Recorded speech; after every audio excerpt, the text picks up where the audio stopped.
to another edition of Islanders Insider. I'm Stephen King, and we're coming to you from the locker room once again here on the campus of Texas A&M University Corpus Christi.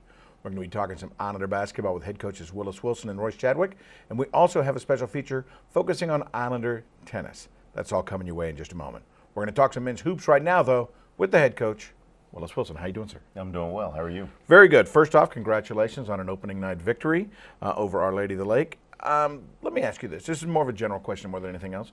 But did you see what you needed to see from your team on their first night on a regular season game? Well, yes and no. Yes and no. I figured that was well, probably from the the case. perspective of opening night, you're not going to be a finished product. I thought our energy was good. I thought our defense forced them into a lot of turnovers where we were able to capitalize. They play a very unconventional style with their traps and pressing and all that for a 40-minute period. And so we handled those situations certainly well enough to win the game, and that was indicative by the score. On the other hand, that's not what we're going to see every night, and so we've got to continue to prepare for a more conventional style that we're going to see here in the next few ball games. It was the debut of your junior Southland Conference preseason first-teamer, Rashawn Thomas. Great night that he had. 30 points, 12 boards. But truthfully, those numbers are spectacular, but I just really enjoyed watching his explosiveness on the court that night. Yeah, I mean, he's a different basketball player than we saw a year ago. A year ago, I think he was a lot more methodical. I thought he was a guy, obviously, that was a post presence and an enforcer, but now you see more of a guy that's a runner and a jumper. I think we're going to see him block more shots. I think it adds a dimension to our basketball team with his ability to switch out on the perimeter and guard some smaller guys. And so I'm real excited about the direction Sean's game is going in. I'm excited about the direction our team is headed. And he hits threes too, Coach? What's going on? Well, that's a dimension that he's got to add to his game. That's something that we talked about in the offseason. The interesting thing when we first had that conversation back in the spring, he was like, "No, I'm not a three-point shooter," and my response to him was, "But you have to be." I think it's one of those dimensions to his game for our style of play and the way we play. Okay. It's not something that we want to see him do in terms of a steady diet, but he's got to be able to knock down open threes and make defenses pay so that we can keep that floor opened up. Speaking of his scoring, it came to my attention that he was the first player since kind of an Islander legend, Michael Hicks, to score 30 points and grab double-digit boards. For an old-school guy like me, that's impressive. Well, I wasn't there to see that one from Michael Hicks, but it was impressive to see. I don't care who you're playing. Anytime you can get a double-double, numbers of that magnitude, it just means that you got a lot of things going. The thing that impressed me about Rashawn's performance was it was very fluid. It looked very smooth. I don't want to say it was effortless because he put a lot of effort into it, but at the end of the day, he made the plays that he was supposed to make, the ones that he's practiced day in and day out over the course of the summer leading into the preseason. One thing that really stood out for people that watched the game closely, the team did an excellent job looking for the extra pass, ultimately picked up 20 assists on 31 field goals. Yeah, I thought we did a really good job. I think we can do better. We kind of preach 1+ passing. Find that open man. The open man is the go-to man. And I think that's an area where we can get better. The reason I say that was we had our share of turnovers. I think we had 26 turnovers. So many of those were passing mistakes where we're trying to find an open man.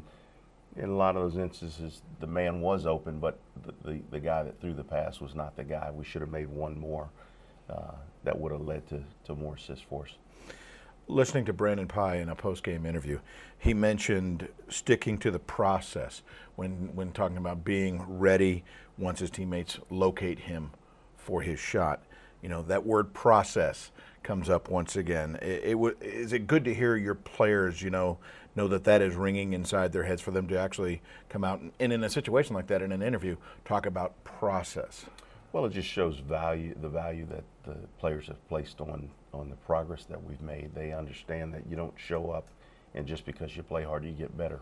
There has to be a system in place, and it all has to fit. You have to be able to integrate 5 guys at a time on the floor, knowing that 5 is going to change, and in our case, it's going to change dramatically. And I think that's an area where we still have some work to do in terms of process and integrating some of the younger guys into the mix in terms of what we're trying to do. You said prior to the game that the Saints ultimately were a team that were potentially disruptive just because of the way that their style was, et cetera. Even with the win, we did commit 26 turnovers. You know, was it the defense, the nerves of opening night, or was it a team just still trying to get comfortable in the early stages of the season? I think it was a little bit of all of those. You don't expect teams to continue to press throughout when their opposition is dictating the tempo of the game and have a commanding sort of lead, especially when you're talking about traps in the half court. And for us, I thought that those traps led to a lot of easy baskets for us. I thought we were a little bit anxious because it was opening night and just the nature of moving the ball out of the trap. Their goal was to speed us up, and that we talked about that word process. Our process has to slow down and sort of be able to see. Those are situations where I felt like we could have seen the open man and seen the extra pass that would have alleviated some of the mistakes that we made. Other than the obvious, what were some of the things that only a coach would see, or only a stat that a coach would take that made you happy that evening? Because I know Coach Gross, for one thing, he keeps everything. He stats everything going on. But what was one of those stats that really jumped off the page for you that you were happy with?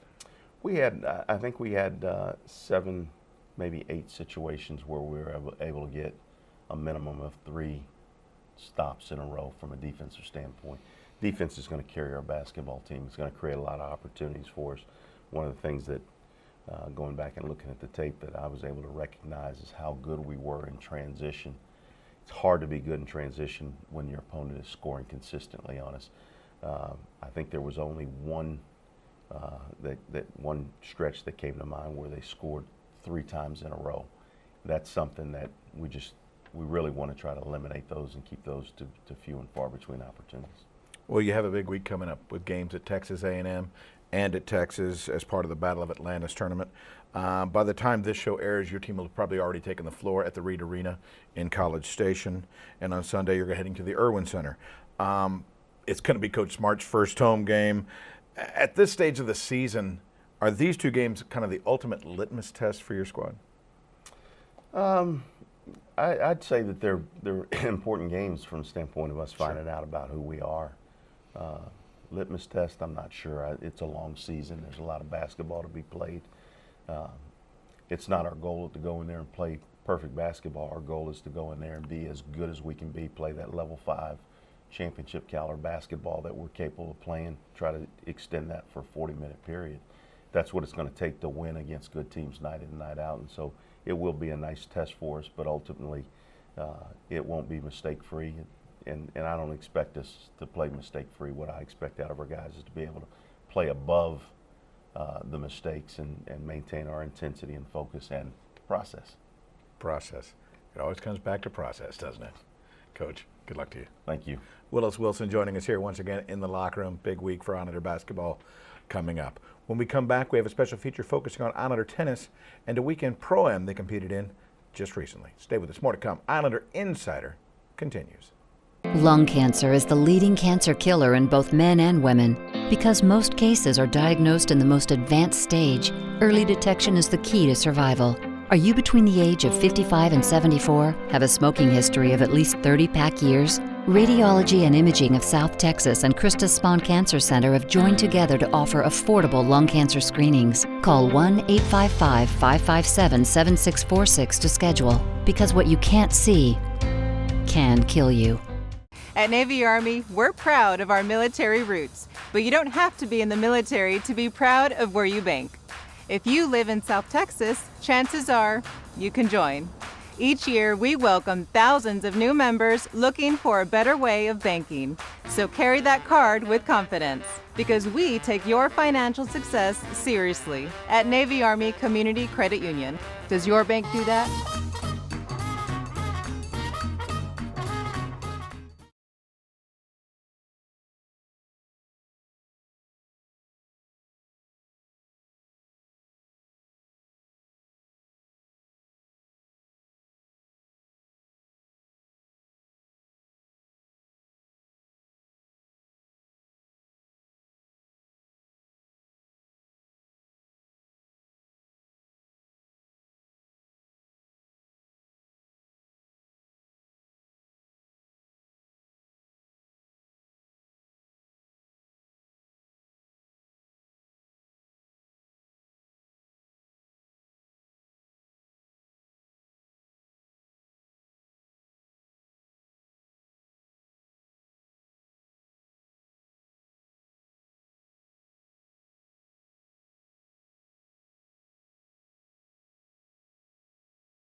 Welcome back to Islanders Insider. At this time, we have a special feature focusing on Islander tennis and this weekend's Hump of Physical Therapy Islander Pro-Am.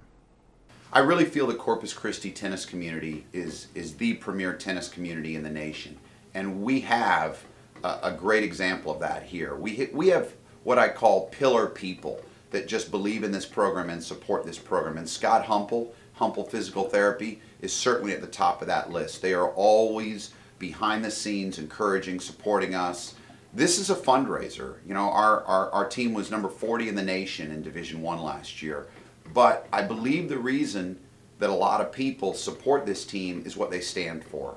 The character, the values, the commitment to team over self and hard work over just talent. What makes me the most proud of a tournament like this is how many men, women, supporters in this community that really believe in what the Islanders stand for. We run a different team. We run a team with an extreme emphasis on character, teamwork, and hard work. And that's not for everyone, but a lot of people really believe in that. And it's nice to see the people that believe in that come out and support it.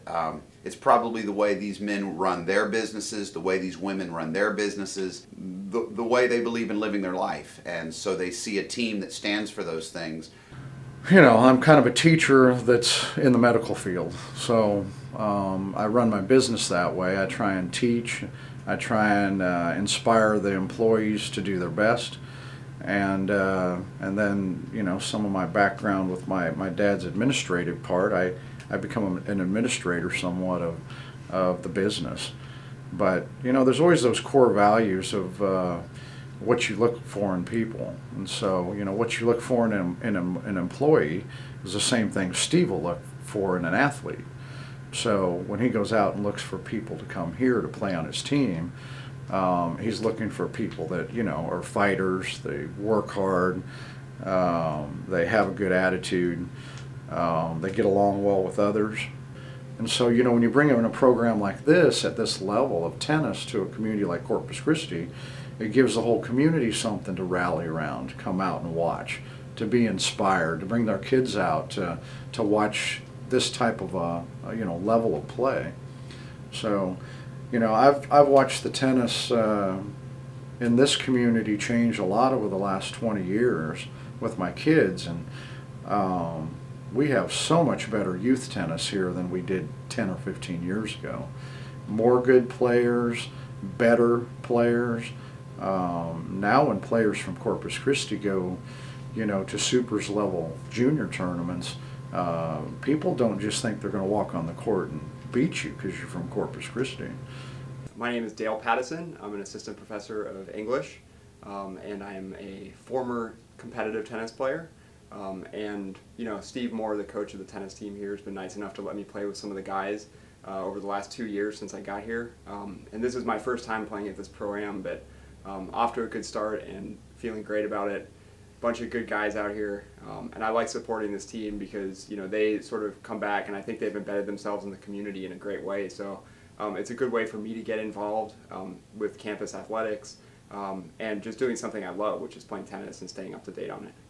Getting to play with the kids I come out and cheer for, they all call me Dr. B, and I started a cheer for them several years ago where I do the Spartan, and they seem to really like it, and so I'm the real loudmouth at the tournaments. The guys love this because these are the guys that are out at their matches cheering for them. And now is a chance for them to play doubles with these guys and even get to know them better. I mean, guys like Randy Bennett and Professor Dale, and these are the guys that our team is always so close with. Robert Whitehurst. I mean, they're very close with these people to begin with. Art Boss, very close. And so this is also special camaraderie.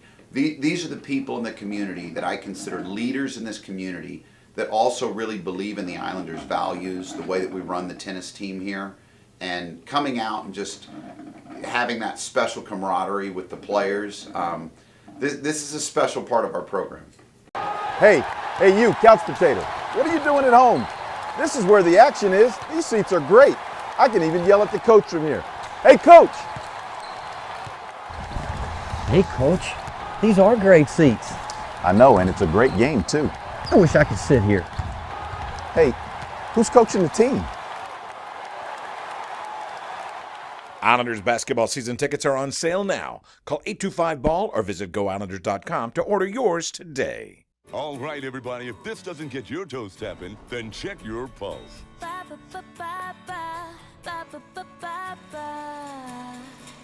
The joy of cola, joy of bubbles, joy of fun, joy of Pepsi on your tongue, greatest taste sensation under the sun.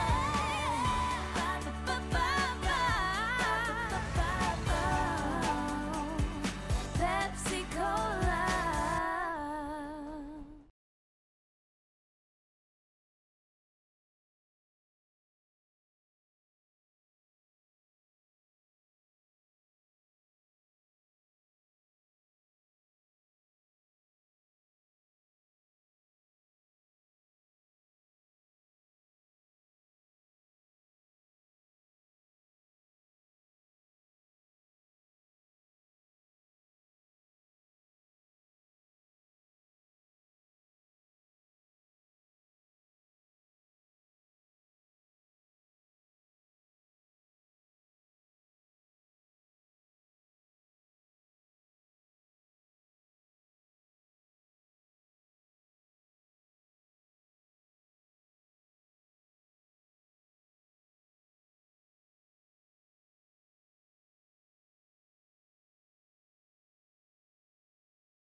Welcome back to Islanders Insider. At this time, we're going to talk some women's hoops with the head coach, Coach Royce Chadwick. Coach, how you doing? I'm good, Stephen.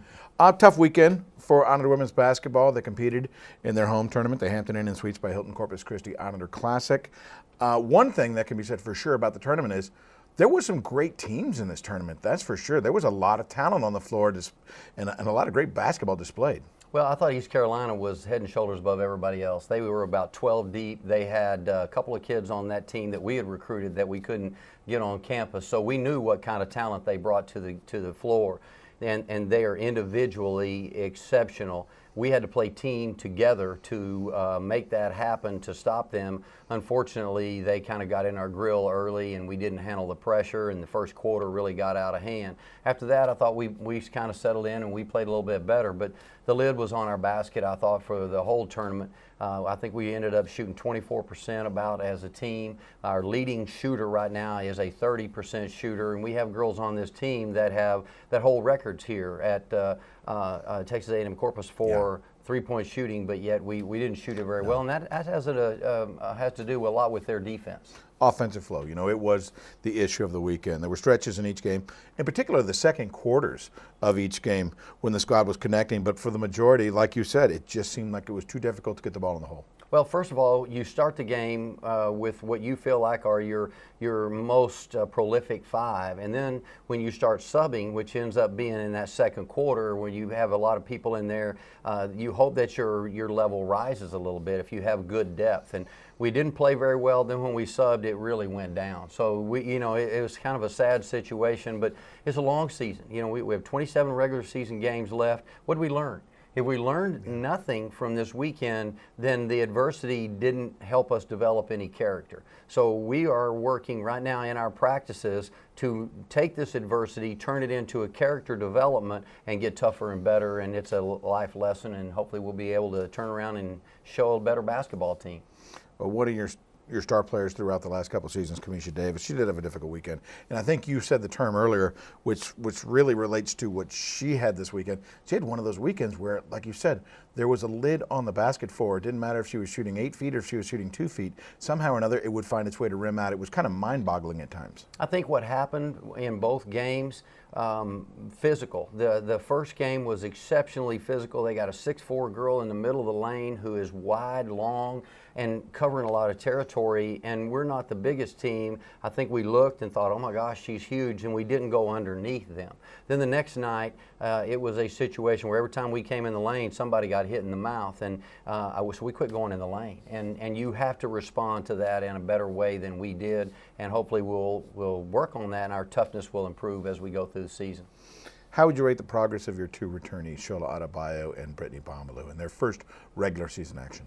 I think first of all, I expect too much, you know, because you can't set out a year and hop back in there and be ready to go. But you have to work that rust off. You can't get the rust off without being on the court. So we put them out there on the court, and we hoped that they would be who they used to be. But you just can't set out as long. I mean, those girls both got hurt last year in October. So they've been out 14 months. So it's just going to take them some time. Got to be patient with them. Fans were great this weekend. We appreciate everybody coming out and Hampton supporting us. And, you know, this team will improve as we work some of that rust off and we get a little bit better. One of the players that jumps out to me, and I just find intriguing to me, and that's your backup point guard, Michaela Flores. Tell me about the differences between Jennifer Ramirez and Michaela Flores. Well, I think Mickey is going to be better than Jen when she's a senior. Right now, Jennifer Ramirez is our best player.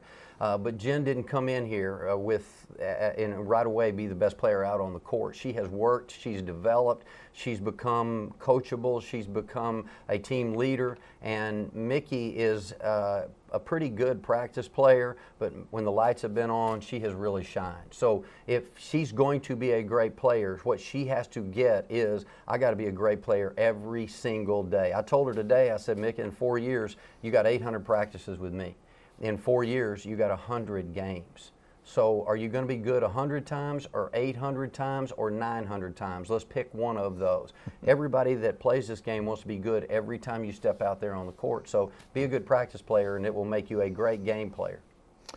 You had an injury to G. Lawler, and we'll kind of keep tabs on her as we go. But because of that, you know, you had to go deeper into the bench, maybe than you anticipated at this stage of the game, going deeper to some of the freshmen that you were saying you were hopefully being able to bring along slowly. Okay, with the depth scenario now, Yuri Jolivet and Madison Turner, two of your freshmen, they needed to step up, and truthfully, I think they did pretty well. Well, I do too. I think that we brought some girls in. We've been grooming them, you know, this fall, trying to tell them, you better be ready, you better be ready. You never know when your time comes. And they were ready, and I thought they did a really good job. But I think that I put too much stock in, anybody can play this spot. And that's not true. When we lost G, we lost the mother of the team. We lost the center, the anchor for our team. And it's a tougher situation because we lost Ashante earlier. So now 2 of our top 2 centers are out. And so somebody has to step up and play that center spot, and it has to be a freshman right now. And I thought that they both teams exploited that lack of a team leader in the paint, and you know, basically some size and strength in the paint. And I thought it made it tougher for our entire team because we had no enforcer in there to help us out. I understand. Now, in regard to some of the rule changes, including the new 4-quarter system, did you notice any difference to the flow of the game? I thought the flow was good. I think all the hand checks slow it down. I think the officials come in November to try to take that to each team and say, you can't impede progress, you can't impede progress. Every hand check is a foul. And I think as the season goes on, they loosen that up a little bit because they see that nobody wants to sit into a college basketball game for 2.5 hours and watch 86 fouls called. So it loosens up and the players adjust as the season goes along. But I thought it was a good flow. I like the quarters. I think it gives us an opportunity to maybe make some last-second adjustments. And it breaks the game up where I think you have more time to coach.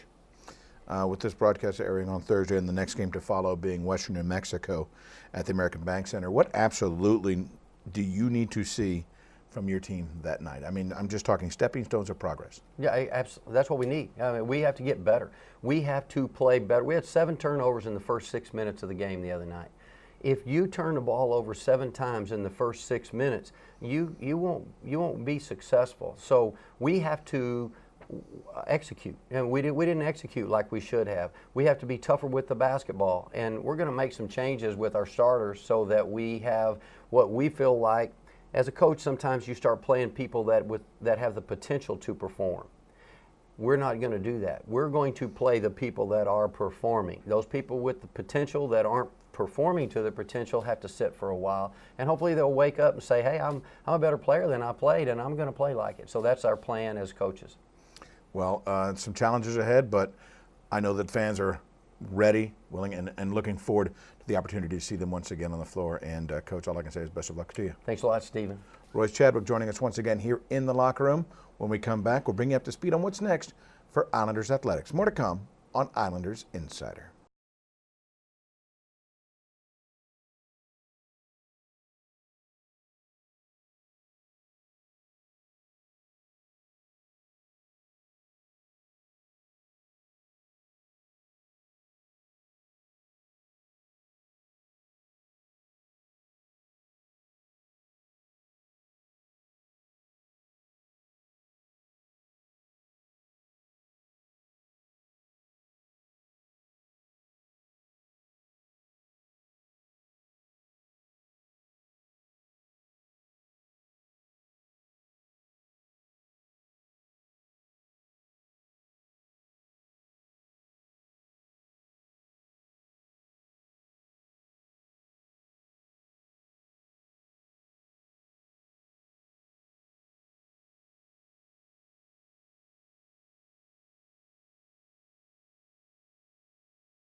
Welcome back to Islanders Insider. At this time, let's focus on what's next for Islanders athletics. Islander men's basketball will be taking to the court Thursday, November 19th at 7 o'clock as they face Texas A&M in College Station at the Reed Arena. Then on Saturday, November 21st, the Islanders travel to Austin to take on the University of Texas Longhorns, that game also at 7 o'clock. And then on Monday, November 23rd, the Islander men's team will return back to the American Bank Center here in Corpus Christi as they take on St. Edwards, that game also at 7 o'clock. Islander women's basketball will continue action on Monday the 23rd as well, as they will play at the American Bank Center at 5:30 as part of an Islander doubleheader as they take on Western New Mexico. Islander volleyball will be taking the court on Friday the 20th as they take on Southeastern Louisiana in the opening round of the Southland Conference Tournament in Conway, Arkansas. Once again, we want to thank Willis Wilson, head coach of Islander men's basketball, and Royce Chadwick of Islander women's basketball for joining us again here in the locker room. And most importantly, we thank you for tuning in. I'm Stephen King. For everyone here at the Islander broadcast crew, thank you for joining us. You've been watching Islander Insider. I'm Christy Felice, and I am the Director of Brand Engagement for the Houston Astros. Texas A&M University at Corpus Christi has absolutely helped get me to where I am today, and it is a small campus with large opportunities. You should definitely choose Texas A&M University, Corpus Christi. 97% of A&M Corpus Christi graduates will be working or in graduate school upon graduation. Texas A&M Corpus Christi. Discover your island. Visit us today at tour.tamucc.edu.